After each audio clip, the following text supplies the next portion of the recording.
Every Bigg Boss second Sangeetha, third Sangeetha, second Vinay, third Vinay ಹಂಗ್ ಕನ್ಸಕ್ ಆಗಲ್ಲ. ಹೋಗ್ತಾ ಇರು no, this is not your show sir. ನೀವು ರಿಜೆಕ್ಟ್ ಮಾಡ್ಬೋದು, ನನಗೆ ನೀನು ಇಷ್ಟ ಆಗಿಲ್ಲ ಅಂತ ಹೋಗ್ತಾ ಇರು ಅಂತ ಹೇಳಕ್ಕೆ ನಿಮಗೆ ಯಾವುದೇ ರೈಟ್ಸ್ ಇಲ್ಲ. ಆಸ್ ಅ ಜಡ್ಜ್ ನಿಮ್ಗೆ ರೆಸ್ಪೆಕ್ಟ್ ಕೊಡಬೇಕು ಅಂದ್ರೆ there is a saying, give respect and take respect ಅಂತ. ಅವ್ರು ಏನ್ ನಮ್ಗೆ ನಿಮಗೆ ಡಿಸರ್ವಿಂಗ್ ಇಲ್ಲ, ನೀವು ಫೈರ್ ಇಲ್ಲ ಅಂತ ಏನ್ ಕಳಿಸ್ತಿದ್ದಾರೆ, ಇಟ್ಸ್ ಅ ರಾಂಗ್ ಜಡ್ಜ್ಮೆಂಟ್. ಆ ಜಡ್ಜ್ಮೆಂಟ್ ಏನ್ ಪಾಸ್ ಮಾಡ್ತಿದ್ದಾರೆ, ಇಟ್ ಇಸ್ ನಾಟ್ ರೈಟ್. ಅಲ್ಲಿ ಬಂದಿದ್ದಂತ ಪ್ರತಿಯೊಬ್ಬರಿಗೂ ಒಂದು ಕ್ಯಾರೆಕ್ಟರ್ ಇತ್ತು, ಟ್ಯಾಲೆಂಟ್ ಇತ್ತು, ಬ್ಯಾಕ್ ಗ್ರೌಂಡ್ ಇತ್ತು, ಸ್ಟೋರಿ ಇತ್ತು. ಬಟ್ ಅದರಲ್ಲಿ ನೀವು ಏನ್ ಟಾಪ್ 20 ಪಿಕ್ ಮಾಡಕ್ಕೆ ಜಸ್ಟಿಫಿಕೇಶನ್ ಕೊಟ್ರಿ, ಏನ್ ರಿಜೆಕ್ಟ್ ಮಾಡಕ್ಕೆ ರೀಸನ್ಸ್ ಕೊಟ್ರಿ, ಅದು ವ್ಯಾಲಿಡ್ ಆಗಿರ್ಲಿಲ್ಲ. ಪ್ಲಾಂಕ್ ಮಾಡಿ ಹೇಳ್ತಾರೆ she is strong, amazing, kudos to you. ಆ ತರ ಪ್ಲಾಂಕ್ ಮಾಡಕ್ಕೆ 30 ಸೆಕೆಂಡ್ಸ್ ನಮ್ ಕೈ ಪ್ಲಾಂಕ್ ಮಾಡಕ್ಕಾಗಲ್ಲ. ನೀವು ಮಾಡ್ತಾ ಇದ್ದೀರಾ ಗ್ರೇಟ್, ಬಟ್ ಎಲ್ಲರಿಗೂ ಪ್ಲಾಂಕ್ ಮಾಡೋದೇ ಟ್ಯಾಲೆಂಟ್ ಅಲ್ಲ. ಬೈ ನವೆಂಬರ್ ನೀವು ನನ್ನ ಬಿಗ್ ಬಾಸ್ ಸೆಲೆಕ್ಟ್ ಮಾಡ್ತಿರೋ ಬಿಡ್ತಿರೋ ನನಗೆ ಗೊತ್ತಿಲ್ಲ ಸರ್. ನವೆಂಬರ್ ಅಷ್ಟೇ ನಾನು ಫೇಮಸ್ ಆಗ್ತಾ ಇದ್ದೀನಿ. Agni Pariksha is good, the task were good, the judgment ಅವ್ರು ಏನ್ ಕೊಟ್ರು that was not good. ಅಷ್ಟು ಪ್ರೀತಿ ಸಿಕ್ಕಿದೆ. I am so grateful. Like thank you so much. ಇಡೀ ಕರ್ನಾಟಕ ಜನತೆಗೆ ನನ್ನ ಕಡೆಯಿಂದ ಧನ್ಯವಾದ. ಬಿಕಾಸ್ ನನಗೆ ಇಷ್ಟು ಪ್ರೀತಿ ನನ್ನ ಜೀವನದಲ್ಲಿ ಯಾವತ್ತೂ ಸಿಕ್ಕಿಲ್ಲ. ನನ್ನ ಲೈಫಲ್ಲಿ ಏನೇ ಅಚೀವ್ ಮಾಡಿರ್ಬೋದು, but this is the first time ನನ್ನ ಸ್ಟೇಟ್, ನನ್ನ ಜನ ನನ್ನನ್ನು ರೆಕಗ್ನೈಸ್ ಮಾಡಿರೋದು. ಸೊ ದೇವ್ರದ್ದು ಮೈವೆ ಅನ್ಸುತ್ತೆ. ಸೊ ನನ್ಗೆ ಈ ಕ್ವೆಶನ್ಸ್ ಕೇಳಿದ್ರು ಇಂಟರ್ವ್ಯೂ ಅಲ್ಲಿ, ನಿಮಗೆ ಆಸ್ಟ್ರಾಲಜಿ ಗೊತ್ತಲ್ವಾ, ಸೊ ನೀವು ಬಿಗ್ ಬಾಸ್ ಸೆಲೆಕ್ಟ್ ಆಗ್ತೀರಾ ಅಂತ. ಸೊ ನಾನು ಆಡಿಷನ್ ವಿಡಿಯೋ ಅಲ್ಲಿ ಹೇಳಿದೆ, ನೀವು ನನಗೆ ನಿಮ್ ಬರ್ತ್ ಟೈಮ್ ಮತ್ತೆ ಡೇಟ್ ಕೊಟ್ರೆ ನಿಮ್ ಪಾಸ್ಟ್ ಪ್ರೆಸೆಂಟ್ ಫ್ಯೂಚರ್ ಹೇಳೋ ಅಂತ ನನಗೆ ಕೆಪಾಸಿಟಿ ಇದೆ ಅಂತ. ಸೊ ಅವ್ರು ನನಗೆ ಕೇಳಿದ್ರು, ಸೊ ನಿಮ್ ಫ್ಯೂಚರ್ ಹೇಳಿ ಅಂತ. ಸೊ ನಾನು ಇಂಟರ್ವ್ಯೂ ಮಾಡಿದೆ ಅಂತ ಸರಿಗೆ ಹೇಳಿದ್ದೆ, ಅಸ್ಟ್ರಾಲಜಿ ಪ್ರಿಡಿಕ್ಷನ್ ಟೂಲ್ ಅಲ್ಲ, ಮದ್ವೆ ಆಗ್ತೀನೋ ಇಲ್ವಾ, ಸೆಲೆಕ್ಟ್ ಆಗ್ತೀನೋ ಇಲ್ವಾ ಅಂತಾರ. ನಿಮ್ ಜೀವನದಲ್ಲಿ ಹೇಗೆ ನಿಮ್ ಲೈಫ್ ಟರ್ನ್ ಆಗುತ್ತೆ, ಆ ಟೈಮ್ ಅಲ್ಲಿ ಯಾವ ತರ ನಿಮ್ ಜೀವನ ನಡೆಯುತ್ತೆ, ಯಾವ ಮೈಂಡ್ ಸೆಟ್ ಇರ್ಬೇಕು ಅನ್ನೋದು ಮ್ಯಾಟರ್ ಆಗುತ್ತೆ. ಸೊ ನಾನು ಹೇಳಿದ್ದೆ ಜೂನ್ ಅಲ್ಲಿ ಏನ್ ಜುಪಿಟರ್ ಟ್ರಾನ್ಸಿಷನ್ ಆಗಿದೆ, ನನ್ನ ಟೈಮ್ ಶುರು ಆಗಿದೆ. ಲಾಸ್ಟ್ 8 years ಶನಿ ಭಗವಂತ ಬಂದ್ ನಂಗೆ ಪಾಠ ಕಳ್ಸಾಗಿದೆ. ಈಗ ಬೃಹಸ್ಪತಿ ಬಂದ್ ಓಕೆ ನೀನ್ ಏನ್ ಮಾಡ್ತೀಯಾ ಮಾಡು, ನಾನ್ ನಿನ್ ಜೊತೆ ಇದ್ದೀನಿ ಅನ್ನೋ ತರ. ಸೊ ಜೂನ್ ಅಲ್ಲಿ ನಾನು ನನ್ನ IT ಕಂಪ್ನಿ ರಿಸೈನ್ ಮಾಡಿ ನಾನು ಸ್ಟಾರ್ಟ್ಅಪ್ ಶುರು ಮಾಡಿದೆ, ನನ್ನ ಕಂಪ್ನಿ ರಿಜಿಸ್ಟರ್ ಮಾಡಿದೆ, ಬಿಗ್ ಬಾಸ್ ಗೆ ಆಡಿಷನ್ ಕೊಟ್ಟೆ, ಸೆಲೆಕ್ಟ್ ಆಯ್ತು. ಸೊ ಆಗ ಹೇಳ್ದೆ ಬೈ ನವೆಂಬರ್ ನೀವು ನನ್ನ ಬಿಗ್ ಬಾಸ್ ಸೆಲೆಕ್ಟ್ ಮಾಡ್ತಿರೋ ಬಿಡ್ತಿರೋ ನನಗೆ ಗೊತ್ತಿಲ್ಲ ಸರ್. ನವೆಂಬರ್ ಅಷ್ಟೇ ನಾನು ಫೇಮಸ್ ಆಗ್ತಾ ಇದ್ದೀನಿ. ನನ್ ಕುಂಡ್ಲಿಯಲ್ಲಿ ಇದೆ ಅದು. ನೀವು ನಿಮ್ ಚಾನೆಲ್ ಇಂದ ಆಗ್ತೀನೋ, ಈ ಶೋ ಇಂದ ಆಗ್ತೀನೋ, ಇನ್ಸ್ಟಾಗ್ರಾಮ್ ಇಂದ ಆಗ್ತೀನೋ ನಂಗೆ ಗೊತ್ತಿಲ್ಲ, ಬಟ್ ಅಷ್ಟರಲ್ಲಿ ನನ್ ಜನಕ್ಕೆ ನಾನು ಪರಿಚಯ ಆಗ್ತೀನಿ ಅಂತ ಹೇಳಿದೆ. ಅವರು ನನ್ ಫೈನಲ್ ಅಗ್ನಿ ಪರೀಕ್ಷೆಗೆ ಸೆಲೆಕ್ಟ್ ಆದಾಗ ಕಾಲ್ ಮಾಡಿದಾಗ್ಲೂ ಹೇಳಿದ್ರು, ನೋಡಿ ಮೇಡಮ್ ನೀವು ಹೇಳಿದ್ರಲ್ಲ ನವೆಂಬರ್ ಅಷ್ಟಲ್ಲಿ ಫೇಮಸ್ ಆಗ್ತೀನಿ ಅಂತ, ಮೋಸ್ಟ್ಲಿ ಆಗ್ಬೋದೇನೋ ನೋಡಿ ಅಂತ. ಅದ್ ನಿಜ ಆಗೋಯ್ತು. ಫೇಮಸ್ ಆಗಿಲ್ಲ ಅಂದ್ರೂ ನನಗೆ ಪರಿಚಯ ಆದ್ನಲ್ಲ, ನನಗೆ ಅಷ್ಟು ಸಾಕು. ಇನ್ನ ಈ ಆಡಿಷನ್ಸ್ ನೋಡಿದ್ಮೇಲೆ, ಪ್ರೊಮೋ ನೋಡಿದ್ಮೇಲೆ, ಅಂಡ್ ದೆನ್ ಎಪಿಸೋಡ್ಸ್ ನೋಡಿದ್ಮೇಲೆ ಹೊರಗಡೆ ಜನರ ತಲೆಯಲ್ಲಿ ಒಂದು ಒಪಿನಿಯನ್ ನೋಡ್ತಾ ಇದ್ದಾರೆ. ಏನ್ ಒಪಿನಿಯನ್ ಅಂತಂದ್ರೆ, ಸೆಲೆಬ್ರಿಟಿಗಳಿಗೆ ನೀವು ಬೇರೆ ತರ ಟ್ರೀಟ್ ಮಾಡ್ತೀರಾ, ಕಾಮನ್ ಪೀಪಲ್ಗೆ ನೀವು ಬೇರೆ ತರ ಟ್ರೀಟ್ ಮಾಡ್ತೀರಾ. ಇಫ್ ಒಬ್ಬ ಸೆಲೆಬ್ರಿಟಿ ಬಂದ್ರೆ ನೀನು ಸಗಣಿ ಹಚ್ಕೋ, ನೀನು ತಲೆ ಇದ್ ಮಾಡು, ಈ ತರ ಅಂದ್ರೆ ಈ ತರ ಟ್ರೀಟ್ ಮಾಡ್ತಿದ್ರಾ, ಕಾಮನ್ ಪೀಪಲ್ಗೆ ಈ ತರ ಟ್ರೀಟ್ ಮಾಡ್ತಿದ್ರಲ್ಲ ಅನ್ನೋದು ಪಬ್ಲಿಕ್ ಒಂದು ಒಪಿನಿಯನ್. ನೀವು ನಿಮ್ಗೂ ಕೂಡ ಮೋಸ್ಟ್ಲಿ ಆ ತರದ ಒಪಿನಿಯನ್ ಕಣ್ಣಿಗೆ ಬಿದ್ದಿರ್ಬೋದು ಅಂತ ಅನ್ಕೋತೀನಿ. What is your opinion? ಅದು ಟಾಸ್ಕ್ಗೆ ನಾವು ಅಗೇನ್ಸ್ಟ್ ಆಗಿ ಹೋಗಕ್ ಆಗಲ್ಲ. ನೀವು ಬಿಗ್ ಬಾಸ್ ಹೋದ್ಮೇಲೆ ಅಲ್ಲಿ ನಿಮ್ ತಲೆ ಬೋಳಿಸ್ಕೊಳ್ಳಿ ಅಂತಾನು ಹೇಳ್ತಾರೆ, ಸಗಣಿ ನೀರು ಹಾಕಿಸ್ಕೊಳ್ಳಿ ಅಂತಾರೆ, ಕಪ್ ಮುಖ ಬಣ್ಣದಲ್ಲಿ ಮುಖಕ್ಕೆ ಬಳಿತಾರೆ. ಸೊ ಆ ಟಾಸ್ಕ್ ಇರೋದು ನಿಮಗ್ ಬಿಗ್ ಬಾಸ್ ಅಲ್ಲಿ ಆ ಟಾಸ್ಕ್ ಕೊಟ್ಟಾಗ ನಿಮಗ್ ಎಷ್ಟು ಧೈರ್ಯ ಇದೆ ಅದನ್ನ ಎದುರಿಸೋಕೆ, ಅದನ್ನ ನೋಡಕ್ ಆ ಟಾಸ್ಕ್ ಕೊಟ್ಟಿರೋದು. ನೀವು ಕಾಮನರ್, ಸೊ ನಿಮಗ್ ಸಗಣಿ ಹಚ್ಚಿಸ್ತೀವಿ, ನಿಮಗ್ ಬೆಲೆ ಇಲ್ಲ ಅನ್ನೋ ತರ ಅಲ್ಲ ಕಾನ್ಸೆಪ್ಟ್ ಅಲ್ಲಿರೋದು. ಸೊ ಆ ಒಂದು ಅಷ್ಟು ಮುದ್ದಾಗಿರೋ ಹುಡುಗಿಗೆ ಸಗಣಿ ಹಚ್ಚಿದ್ರು, ಬಟ್ ಸಂಗೀತ ಮ್ಯಾಮ್ ಅವರು ಸಗಣಿ ಹಚ್ಚಿಸ್ಕೊಂಡಿದ್ದಾರೆ, ರೈಟ್? ಸೊ ನಾವು ನಾನ್ ಸೆಲೆಕ್ಟ್ ಆಗಿಲ್ಲ ಅಂತ ಶೋಲ್ ಆಗಿದ್ದಿಲ್ಲ ತಪ್ಪು ಅಂತ ಹೇಳಕ್ ಆಗಲ್ಲ. ಇದ್ರಲ್ಲಿ ಒಂದಿದೆ, ಅಂದ್ರೆ ಸಂಗೀತ ಶೃಂಗೇರಿ ಅವರು ಸಗಣಿ ಹಚ್ಚಿಸ್ಕೊಂಡಿದ್ದಾರೆ, but as a contestant Bigg Boss ಮನೆ ಒಳಗಡೆ ಹೋದ್ಮೇಲೆ, ಅಂದ್ರೆ ಈಗ ಇದು ಬಿಗ್ ಬಾಸ್ ಸೆಲೆಕ್ಟಿಂಗ್ ಪ್ರೊಸೆಸ್, ಅಂದ್ರೆ ಇದು ಬಿಗ್ ಬಾಸ್ ಮನೆ ಒಳಗಡೆ ಹೋಗೋದಕ್ಕೆ.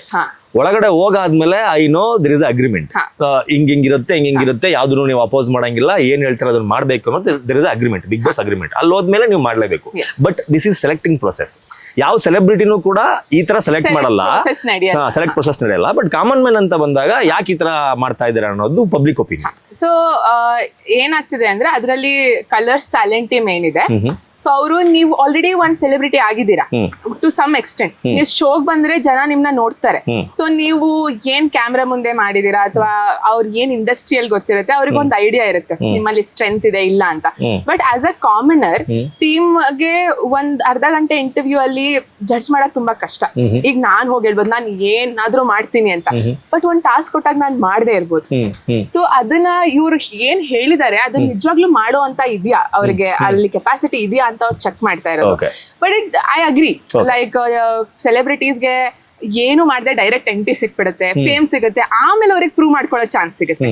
ಬಟ್ ಕಾಮನರ್ಸ್ಗೆ ಪ್ರೂವ್ ಮಾಡಿ ಒಳಗ್ ಹೋಗ್ಬೇಕು, ರೈಟ್? ಸೊ ಈಗ ಹಂಗ್ ನೋಡ್ಕೊಂಡ್ರೆ ನಾವು ಜೀವನ ಪೂರ್ತಿ ಇದೊಂದು ಆಪರ್ಚುನಿಟಿಗೆ ವೇಟ್ ಮಾಡಿರ್ತೀವಿ, ಈ ತರ ಒಂದ್ ದೊಡ್ಡ ಸ್ಟೇಜ್ ಸಿಗ್ಬೇಕು ಅಂತ.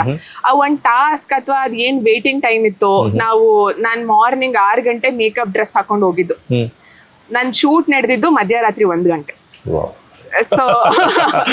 ಸೊ ತುಂಬಾ ಕಂಟೆಸ್ಟೆಂಟ್, ನಾನೇ ಲಾಸ್ಟ್ ಹೋಗಿದ್ದು ಅನ್ಸುತ್ತೆ. ಅವ್ರು ಇಷ್ಟ ಅವರ್ಸ್ ವೇಟ್ ಮಾಡಿದ್ವಿ ಅಂತ.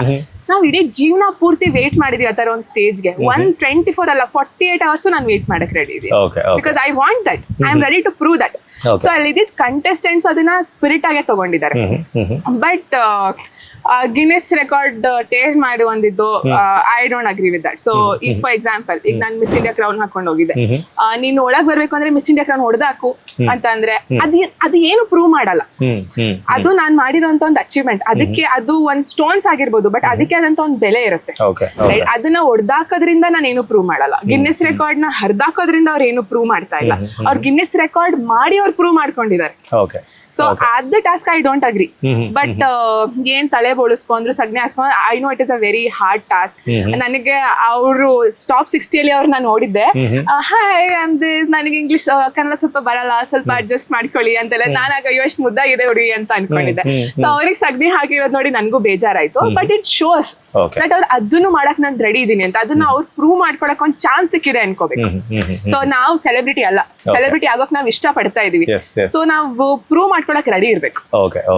ಇನ್ನ ಜಡ್ಜಸ್ ಟಾಂಟ್ ವಿಚಾರ ಅಂತ ಬಂದಾಗ ಮೋಸ್ಟ್ಲಿ ನೀವು ಕೊಟ್ಟಂಗೆ ಯಾರು ಕೊಟ್ಟಿಲ್ಲ ಅಂತ ನಾನು ಅನ್ಕೋತೀನಿ. ಅಂದ್ರೆ ಸ್ಟ್ರೇಟ್ ಫಾರ್ವರ್ಡ್ ಆಗಿ ಅಷ್ಟೇ ಪರ್ಫೆಕ್ಟ್ ಆಗಿ, ಅಂಡ್ ದೆನ್ ನೀವ್ ಏನಕ್ಕೆ ಆತರ ಮಾತಾಡ್ತಿದ್ದೀರಾ, ಟಾಂಟ್ ಕೊಡ್ತಿದ್ದೀರಾ ಅನ್ನೋ ವಿತ್ ರೀಸನ್ ಮಾತಾಡಿದವರು ನೀವೊಬ್ರೆ ಅಂತ ಅನ್ಕೋತೀನಿ.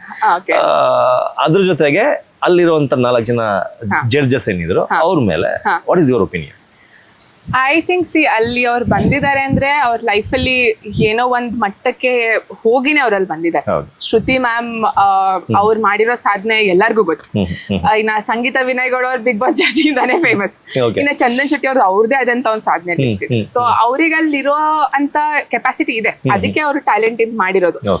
ಬಟ್ ನನ್ಗೇನ್ ಅನ್ನಿಸ್ತು ಅಂದ್ರೆ ಅವ್ರ ಜಡ್ಜಿಂಗ್ ಕೆಪಾಸಿಟಿ ಇತ್ತ, ಅವ್ರ ಕರೆಕ್ಟ್ ಜಡ್ಜ್ಮೆಂಟ್ ಕೊಟ್ರ ಅಂತ. ಫಾರ್ ಎಕ್ಸಾಂಪಲ್, ಈಗ ನಾನು ಕಲರ್ಸ್ ಟಿವಿ ಅವರ ವಿಡಿಯೋ ಬಿಟ್ಟಾಗ ಇವ್ರು ಸಂಗೀತ ಮ್ಯಾಮ್ ಅವ್ರು ಹೇಳ್ತಾರೆ, ನಾನು ಸ್ಟಾರ್ಟಿಂಗ್ ಎಂಟ್ರ್ ಆದಾಗ್ಲೇ ನೀವು ಡಿಸರ್ವಿಂಗ್ ಇಲ್ಲ ಅಂದಿದ್ರು ಅಲ್ವಾ. ಸೊ ಅಲ್ಲಿದ್ದಿದ್ದು ನಾನು ಆ ಎಪಿಸೋಡ್ ನಾನು ನೋಡಿಲ್ಲ, ಬಟ್ ಅವ್ರು ಹೇಳಿದ ಸ್ಟೇಟ್ಮೆಂಟ್ ನಾನು ಕೇಳಿದ್ದೀನಿ. ಸೊ ಅವ್ರು ಹೇಳಿದ ಸ್ಟೇಟ್ಮೆಂಟ್ ಪ್ರಕಾರ ಅವ್ರು ಸ್ಟಾರ್ಟಿಂಗ್ ಎಂಟ್ರ್ ಆಗ್ಬೇಕಾದ್ರೆ ಅವ್ರು ನಿಮ್ಮನ್ನ ಡಿಸರ್ವಿಂಗ್ ಇಲ್ಲ ಅಂತ ಏನೋ ಹೇಳಿ ಕಳ್ಸಿದ್ದಾರೆ, ರೈಟ್? ಅದೇ ನಮಗೂ ಆಗಿರೋದು. ಬಟ್ ಅವ್ರಿಗೆ ಚಾನ್ಸ್ ಸಿಕ್ತು. ಅವರು ಬಿಗ್ ಬಾಸ್ ಒಳಗೆ ಹೋದಾಗ ಶಿ ಬಿಕೇಮ್ ಅ ಫೈನಲಿಸ್ಟ್. ಆ ಸೀಸನ್ ಅಲ್ಲಿ ಒಂದ್ ಪ್ರಾಮಿನೆಂಟ್ ಪರ್ಸನ್ ನೇಮ್ ಆಗಿ ನಮಗೆ ನೆನಪಿರೋದು ಅವರೇ ಅಲ್ವಾ. ಸೊ ಈಗ ಹೆಂಗ್ ಆಗ್ತಿದೆ ಅಂದ್ರೆ, ಈಗ ರಕ್ಷಿತ್ ಅವ್ರು ಫಸ್ಟ್ ಡೇ ಎಂಟರ್ ಆದಾಗ ಅಲ್ಲಿದ್ದಂತ ಬೇರೆ ಸೆಲೆಬ್ರಿಟೀಸ್ ಏನಿದ್ರು, ನೀವು ಏನೇನೋ ವಿಡಿಯೋ ಮಾಡ್ಕೊಂಡು ಇವ್ರು ಫೇಮಸ್ ಆಗಿರೋದು, ಇವ್ರಿಗೆ ಇಲ್ಲಿ ಇರಕ್ಕೆ ಇದಿಲ್ಲ ಅಂತ ಫಸ್ಟ್ ವೀಕೆ ಕಳ್ಸಿದ್ರು. ಬಟ್ ಅವ್ರು ವಾಪಸ್ ಬಂದವ್ರು ಫಸ್ಟ್ ರನ್ನರ್ ಅಪ್ ಆದ್ರು. ಈಗ ಅದೇ ಆಗ್ತಾ ಇರೋದು. ಅವ್ರು ಏನ್ ನಿಮಗೆ ಡಿಸರ್ವಿಂಗ್ ಇಲ್ಲ, ನೀವು ಫೈರ್ ಇಲ್ಲ ಅಂತ ಏನ್ ಕಳಿಸ್ತಿದ್ದಾರೆ, ಇಟ್ಸ್ ಅ ರಾಂಗ್ ಜಡ್ಜ್ಮೆಂಟ್. ಆ ಜಡ್ಜ್ಮೆಂಟ್ ಏನ್ ಪಾಸ್ ಮಾಡ್ತಿದ್ದಾರೆ, ಇಟ್ ಇಸ್ ನಾಟ್ ರೈಟ್. ಈಗ ಏನ್ ರಿಜೆಕ್ಟ್ ಆಗಿದ್ದಾರೆ ಅಷ್ಟ್ರಲ್ಲಿ ಯಾರಾದ್ರೂ ಬಿಗ್ ಬಾಸ್ಗೆ ಹೋದ್ರೆ ಐ ಆಮ್ 100% ಶೋರ್ ಅವ್ರು ಫೈನಲಿಸ್ಟ್ ಆಗ್ತಾರೆ. ಅದೇ ನಾನು ಹೇಳ್ತಾ ಇರೋದು. ಅಲ್ಲಿ ಇದ್ದಿದ್ದಂತ ಅಷ್ಟು 60 ಮೆಂಬರ್ಸ್ ಟ್ಯಾಲೆಂಟೆಡ್. ಈಗ ಸೆಲೆಕ್ಟ್ ಆಗಿರೋರು ಡಿಸರ್ವಿಂಗ್ ಇಲ್ಲ ಅಂತ ನಾನು ಹೇಳ್ತಾ ಇಲ್ಲ. ಅಲ್ಲಿ ಬಂದಿದ್ದಂತ ಪ್ರತಿಯೊಬ್ಬರಿಗೂ ಒಂದು ಕ್ಯಾರೆಕ್ಟರ್ ಇತ್ತು, ಟ್ಯಾಲೆಂಟ್ ಇತ್ತು, ಬ್ಯಾಕ್ ಗ್ರೌಂಡ್ ಇತ್ತು, ಸ್ಟೋರಿ ಇತ್ತು. ಬಟ್ ಅದ್ರಲ್ಲಿ ನೀವ್ ಏನ್ ಟಾಪ್ 20 ಪಿಕ್ ಮಾಡಕ್ಕೆ ಜಸ್ಟಿಫಿಕೇಶನ್ ಕೊಟ್ರಿ, ಏನ್ ರಿಜೆಕ್ಟ್ ಮಾಡಕ್ಕೆ ರೀಸನ್ಸ್ ಕೊಟ್ರಿ, ಅದು ವ್ಯಾಲಿಡ್ ಆಗಿರ್ಲಿಲ್ಲ ಅಷ್ಟೇ. ಅಂದ್ರೆ ಅಲ್ಲಿರೋ ಜಡ್ಜಸ್ ಅಲ್ಲಿ ಅಂದ್ರೆ ಈ ನೀವು ಕೊಟ್ಟಂತಹ ರೀಸನ್ಸ್ ಗಳಿಂದ ಈಗ ಏನ್ ರೀಸನ್ಸ್ ಕೊಟ್ರಲ್ಲ, ಆ ರೀಸನ್ಸ್ ನ ಇಟ್ಕೊಂಡು ಹೇಳ್ಬೇಕಂತಂದ್ರೆ ಇವ್ರು ಜಡ್ಜ್ ಆಗೋದಕ್ಕೆ ಅಥವಾ ಬಿಗ್ ಬಾಸ್ ಸೆಲೆಕ್ಷನ್ ಮಾಡಿ ಕಳ್ಸೋದಕ್ಕೆ ಇವ್ರು ಡಿಸರ್ವ್ ಇಲ್ಲ, ಜಡ್ಜ್ ಪೊಸಿಷನ್ ಡಿಸರ್ವ್ ಇಲ್ಲ ಅಂತಂದ್ರೆ ಯಾರು ಅಂತ ಅನ್ಸುತ್ತೆ? ಅವ್ರ 4 ಅಲ್ಲಿ ನನ್ಗನ್ಸುತ್ತೆ ವಿನಯ್ ಗೌಡ ಅವರೇ. Okay because Vinay Gowda sir ಯಾಕೆ ಅಂದ್ರೆ ಅವರು ಒಂದು ಯೂನಿಕ್ ಕ್ಯಾರೆಕ್ಟರ್ ನ ನೋಡ್ತಾ ಇಲ್ಲ. And even for the fact Sangeetha ma'am also ನನ್ಗೆ ಏನ್ ಅನ್ನಿಸ್ತು ಅಂದ್ರೆ ಅವರು ಒಂದ್ ಕ್ಲಿಪ್ ಅಲ್ಲಿ ಹೇಳ್ತಾರೆ ನಾನು ನನ್ನ ಸೆಕೆಂಡ್ ಸಂಗೀತನ ನೋಡ್ತಾ ಇದ್ದೀನಿ ಅಂತ. ಅದಂಗ್ ವರ್ಕ್ ಆಗಲ್ಲ. Every Bigg Boss second Sangeetha, third Sangeetha, second Vinay, third Vinay ಹಂಗ್ ಕಳ್ಸಕ್ ಆಗಲ್ಲ. ಎವ್ರಿ ಸೀಸನ್ ಒಂದ್ ಯೂನಿಕ್ ಪರ್ಸನಾಲಿಟಿ ಹೋಗ್ಬೇಕು. ಅವರು ಪ್ಲಾಂಕ್ ಮಾಡಿ ಹೇಳ್ತಾರೆ she is strong, amazing, kudos to you. ಆ ತರ ಪ್ಲಾಂಕ್ ಮಾಡಕ್ಕೆ 30 ಸೆಕೆಂಡ್ಸ್ ನಮ್ ಕೈಲಿ ಪ್ಲಾಂಕ್ ಮಾಡಕ್ ಆಗಲ್ಲ. ನೀವು ಮಾಡ್ತಾ ಇದೀರಾ ಗ್ರೇಟ್, ಬಟ್ ಎಲ್ಲಾರ್ಗು ಪ್ಲಾಂಕ್ ಮಾಡೋದೇ ಟ್ಯಾಲೆಂಟ್ ಅಲ್ಲ, ಬಾಡಿ ಫಿಸಿಕಲ್ ಸ್ಟ್ರೆಂತೆ ಅಲ್ಲ. ಫಿಸಿಕಲ್ ಸ್ಟ್ರೆಂತೆ ಬಿಗ್ ಬಾಸ್ ಆಗಿದ್ದಿದ್ರೆ ನೀವು ಆಯ್ತು 100 ಪುಷಪ್ಸ್ ಯಾರು ಫಸ್ಟ್ ಮಾಡ್ತೀರಾ ಮಾಡಿ ಅವ್ರು ಬಿಗ್ ಬಾಸ್ ವಿನ್ನರ್ ಅಂತ ಹೇಳಿ ಕಳಿಸ್ಬೋದಿತ್ತು. ಹಂಗಾಗಲ್ಲ. ಎಲ್ಲಾರ್ಗು ಅವ್ರದ್ದೇ ಟ್ಯಾಲೆಂಟ್ ಇರುತ್ತೆ, ಸ್ಟ್ರೆಂತ್ಸ್ ಇರುತ್ತೆ, ಅದನ್ನ ಅವ್ರು ನೋಡ್ತಾ ಇಲ್ಲ. ಅವರು ಅವ್ರನ್ನ ಹುಡುಕ್ತಾ ಇದ್ದಾರೆ. ಅದು ಅವರಿಬ್ರು ಮಾಡ್ತಿರೋ ತಪ್ಪು. ಅಂಡ್ ವಿನಯ್ ಗೌಡ ಸರ್ ಅವರು ನನ್ಗೆ ಏನ್ ಅನ್ಸ್ತು ಅಂದ್ರೆ ಬೇಗ ಟ್ರಿಗರ್ ಆಗ್ತಿದ್ದಾರೆ. ಆಸ್ ಅ ಜಡ್ಜ್ ನಿಮ್ಗೆ ರೆಸ್ಪೆಕ್ಟ್ ಕೊಡ್ಬೇಕು ಅಂದ್ರೆ there is a saying, give respect and take respect ಅಂತ. ಸುದೀಪ್ ಸರ್ ಎಷ್ಟು ದೊಡ್ಡ ಅಚೀವ್ಮೆಂಟ್ ಮಾಡಿದ್ದಾರೆ, ಎಷ್ಟು ದೊಡ್ಡವರು.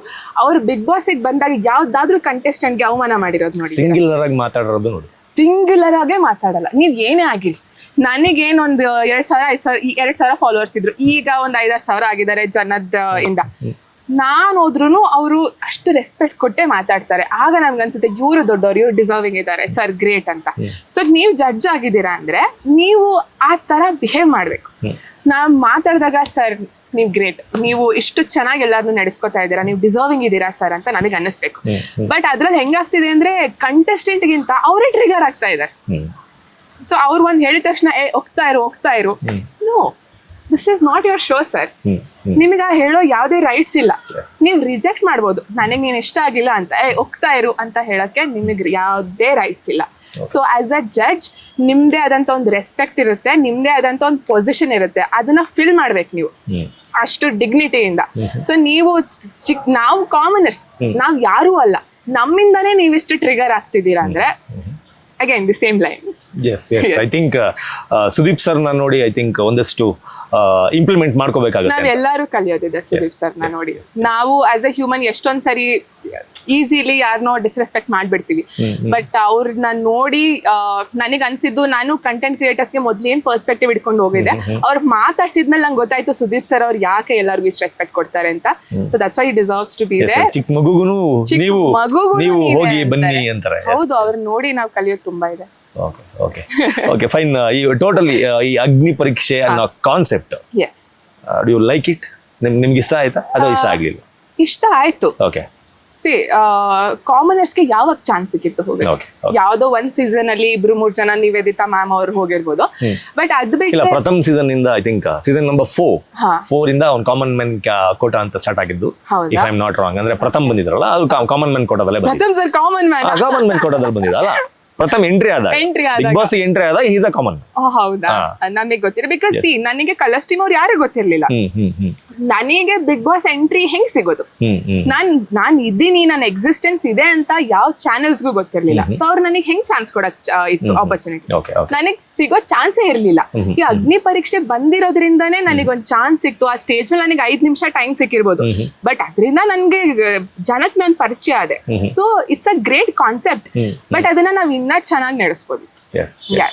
ಅಂದ್ರೆ ಇನ್ನ ಚೆನ್ನಾಗಿ ಅಂದ್ರೆ ನಿಮ್ಗೆ ಎಲ್ಲಿ ಅನಿಸ್ತು ಪರ್ಟಿಕ್ಯುಲರ್ ಆಗಿ? ಎಲ್ಲ ಅನಿಸ್ತು Agni Pariksha is good, but ಅಗ್ನಿ ಪರೀಕ್ಷೆ ದಿಸ್ ಇಸ್ ನಾಟ್ ರೈಟ್ ಅಂತ ಅನಿಸ್ತು. Agni Pariksha is good, the task were good, the judgment ಅವ್ರು ಏನ್ ಕೊಟ್ರು ದಟ್ ವಾಸ್ ನಾಟ್ ಗುಡ್. ಅವರು ಬ್ರಾಡ್ ಪರ್ಸ್ಪೆಕ್ಟಿವ್ ಇಂದ ಬರ್ಬೇಕು. ಒಂದು ಜಡ್ಜ್ ಆದ್ಮೇಲೆ ನಾನು, ನನ್ನತನ, ನನ್ನ ಪರ್ಸನಾಲಿಟಿ ಅನ್ನೋದನ್ನ ಬಿಟ್ಟು ನೀವೇನು, ನಿಮ್ ಯೂನಿಕ್ನೆಸ್ ಏನು, ನೀವೇನ್ ಜನಕ್ಕೆ ಕೊಡಬಲ್ರು ಅದನ್ನ ನೋಡ್ಬೇಕು. ನೀವು ನಿಮ್ ಪರ್ಸನಾಲಿಟಿ, ನಾನ್ ಹಿಂಗೆ ನನ್ ತರ ಇದೆ, ನೀನ್ ಗತ್ತಾಗಿದ್ಯಾ ಅಥವಾ ನೀನ್ second Sangeetha, so that was there is no second sangeeta, third sangeeta, there is only first sandhya. Yes sir. Okay, so Sangeeta ma'am again, like I said, she is very talented. our season ನೋಡಿದ್ರೇನೆ ಗೊತ್ತಾಗುತ್ತೆ. But ಅದೇ personality ನ ಜನ ಮತ್ತೆ ಯಾಕೆ ನೋಡ್ಬೇಕು, right? ಬೇರೆ personality ಬರ್ಲಿ, right? So like ಒಬ್ರಿಗೆ ಈಗ ಫಾರ್ ಎಕ್ಸಾಂಪಲ್ ಪ್ಲಾಂಕ್, ನನಗೆ ಪ್ಲಾಂಕ್ ಕೊಟ್ಟಿದ್ರು, ನಾನು ಸಂಗೀತಾ ಮ್ಯಾಮ್ ಆಪೋಸಿಟ್ ನಾನು ಸೋಲ್ತಾ ಇದ್ದೆ, ರೈಟ್? ಬಟ್ ಅದೇ ನನ್ಗೂ ಸಂಗೀತಾ ಮ್ಯಾಮ್ಗೂ ರ್ಯಾಂಪ್ ವಾಕ್ ಕಾಂಪಿಟೇಷನ್ ಬಿಟ್ಟಿದ್ರೆ I I 100% sure I would have done better. Okay ಅವರು ಪ್ಯಾಜೆಂಟ್ ಇಂಡಸ್ಟ್ರಿಯಿಂದಾನೇ ಬಂದಿದ್ದಾರೆ. ಓಕೆ ಬಟ್ ಅದು ನನ್ನ ಫೋರ್ಟೆ ಅಂದ್ರೆ ಅದು ನನ್ನ ಎಕ್ಸ್ಪರ್ಟೀಸ್. ಎಸ್ ಅದು ಸ್ಟ್ರೆಂತ್, ಫಿಸಿಕಲ್ ಸ್ಟ್ರೆಂತ್ ಅವ್ರ ಎಕ್ಸ್ಪರ್ಟೀಸ್. Yes. ಸೊ ಅಲ್ಲಿ ಬಿಗ್ ಬಾಸ್ ಅಲ್ಲಿ ಟಾಸ್ಕ್ ಇರುತ್ತೆ, ಬಟ್ ಎಲ್ಲಾ ತರದ್ದು ಟಾಸ್ಕ್ ಇರುತ್ತೆ. ಎಸ್ ಎಸ್ ಸೊ ನೀವು ಅದು ಒಂದರಿಂದ ಲೈಕ್ ನಿಮ್ಮ ಸ್ಟ್ರೆಂತ್ ಏನಿದೆ ಅದ್ರ ಮೇಲೆ ಬೇರೆಯವ್ರನ್ನ ಜಡ್ಜ್ ಮಾಡೋದು ಇಟ್ಸ್ ರಾಂಗ್. Yes. ಸೊ ಈಗ ನಾನು ಹೋಗಿ ಚಂದನ್ ಶೆಟ್ಟಿ ಸರ್ ಅವ್ರು ನನಗೆ ಕೇಳಿದ್ರು, ಸ್ಯಾಟಿಲೈಟ್ ಅಲ್ಲಿ ನೀವ್ ಏನ್ ಮಾಡಿದೀರಾ ಅನ್ನೋ. ನೀವ್ ನಿಜವಾಗ್ಲೂ ಸ್ಯಾಟಿಲೈಟ್ ಬಿಲ್ಡ್ ಮಾಡಿದೀರಾ, ಮಾಡಿದ್ರೆ ನೀವು ಅದ್ರಲ್ಲಿ ಏನ್ ಬಿಲ್ಡ್ ಮಾಡಿದೀರಾ? ಸೊ ನಾನ್ ಅಂದೆ I wanted to simplify it. ನಾನ್ ಎಲ್ಲಾರ್ಗು ನಾನು ಮಾಡಿರುವಂತ ಟೆಕ್ನಿಕಲ್ ಡೀಟೇಲ್ಸ್ ಅರ್ಥ ಆಗ್ಬೇಕು ಅನ್ನೋ ನಾನು ಎಕ್ಸ್ಪೆಕ್ಟ್ ಮಾಡಕ್ಕಾಗಲ್ಲ. So I over simplified it and I said ನಾವು ಲಾಂಚ್ ಮಾಡಿದ್ಮೇಲೆ ಸ್ಯಾಟಲೈಟ್ ಹೊರಗೆ ಬರುತ್ತೆ, ಅದು ಆಟೋಮ್ಯಾಟಿಕ್ ಆಗಿ ಓಪನ್ ಆಗ್ಬೇಕು. ಅದನ್ನ ಆಟೋ ಗೈರೋ ಮೆಕ್ಯಾನಿಸಮ್ ಅಂತ ಕರೀತಾರೆ. ಆ ಮೆಕ್ಯಾನಿಸಮ್ ನ ನಾವು ಡಿಸೈನ್ ಮಾಡಿರೋದು ನಾನ್ ಆಸ್ ಅ ಟೀಮ್. ನನ್ ಜೊತೆ ಇನ್ನ 2-3 ಜನ ಮೆಕ್ಯಾನಿಕಲ್ ಟೀಮ್ ಅಲ್ಲಿ ಇರ್ತಾರೆ. ಸೊ ಅವ್ರು ಡಿಸೈನ್ ಮಾಡಿರೋದು. ಸೊ ಅದಕ್ಕೆ ಅವ್ರು ಹೇಳ್ತಾರೆ ಅದೇ ಆಟೋಮ್ಯಾಟಿಕ್ ಆಗಿ ಓಪನ್ ಆದ್ರೆ ನೀವ್ ಏನ್ ಡಿಸೈನ್ ಮಾಡಿದೀರಾ ಅಂತ. ಓಕೆ ಆಟೋಮೆಟಿಕ್ ಓಪನ್ ಆಗೋದೇ ಡಿಸೈನ್ ಅಲ್ಲ. ಎಕ್ಸಾಕ್ಟ್ಲಿ ಆಟೋಮೆಟಿಕ್ ಓಪನ್ ಆಗ್ಲಿ ಅಂತಾನೆ ನಾವು ಡಿಸೈನ್ ಮಾಡಿ. ಸೊ ಐ ವಾಸ್ ಲೈಕ್ ಇದಕ್ಕೆ ಏನ್ ಹೇಳೋದು, ರೈಟ್? ಓಕೆ ಓಕೆ ಸೊ ಈಗ ನಾನು ಅದೇ ಚಂದನ್ ಶೆಟ್ಟಿ ಸರ್ ಅವರು ನನ್ಗೆ ರ್ಯಾಪ್ ಬಗ್ಗೆ ಏನಾದ್ರು ಕೇಳಿದ್ರೆ ನಂಗೂ ಗೊತ್ತಿರಲ್ಲ, ನಾನು ಅದೇನ್ ಸರ್ ಇದು ಒಂದ್ ಸಾಂಗ್ ಅಂತ ಅನ್ಬಿಟ್ರೆ ಅಲ್ವಾ, ಅದು ಹಂಗ ಆಗಲ್ಲ. ಸೊ ನನ್ನ ಎಕ್ಸ್ಪರ್ಟೀಸ್ ಏನಿತ್ತು ಅದನ್ನ ಅವ್ರಿಗೆ ಅರ್ಥ ಮಾಡ್ಕೊಳ್ಳೋ ಅಂತ ಇದು ಇರ್ಲಿಲ್ಲ, ಎಬಿಲಿಟಿ ಇರ್ಲಿಲ್ಲ. Because I can expect every one to like understand that ಅಲ್ವಾ. ಸೊ ಶ್ರುತಿ ಮ್ಯಾಮ್ ಅವ್ರು ಕೇಳಿದ್ರು ಎಷ್ಟು ಕೋಟಿ ಖರ್ಚು ಮಾಡಿದ್ಯಾ ಸ್ಯಾಟಿಲೈಟ್ ಮೇಲೆ ಅಂತ. ಸೊ ನಾನಂದ್ರೆ ನಾವು ಕೋಟಿ ಖರ್ಚು ಮಾಡಿಲ್ಲ, ನಾವು ಸ್ಟೂಡೆಂಟ್ಸ್ ಆಗಿದ್ದು. Like I said 3rd year ಅಲ್ಲಿ ನಾನು ಇಸ್ರೋ ಇಂಟರ್ನ್ಶಿಪ್ ಮಾಡಿದ್ದು, ನಾನು ಫೈನಲ್ ಇಯರ್ ಅಲ್ಲಿ ನಾನು ನಾಸಾ ಇದ್ ಮಾಡಿದ್ದು, ನಾವು ಗ್ರಾಜುಯೇಟ್ ಆಗಿ ನೆಕ್ಸ್ಟ್ ಮಂತ್ ನಾವು ನಾಸಾ ಹೋಗಿ ಮಾಡಿರೋದು.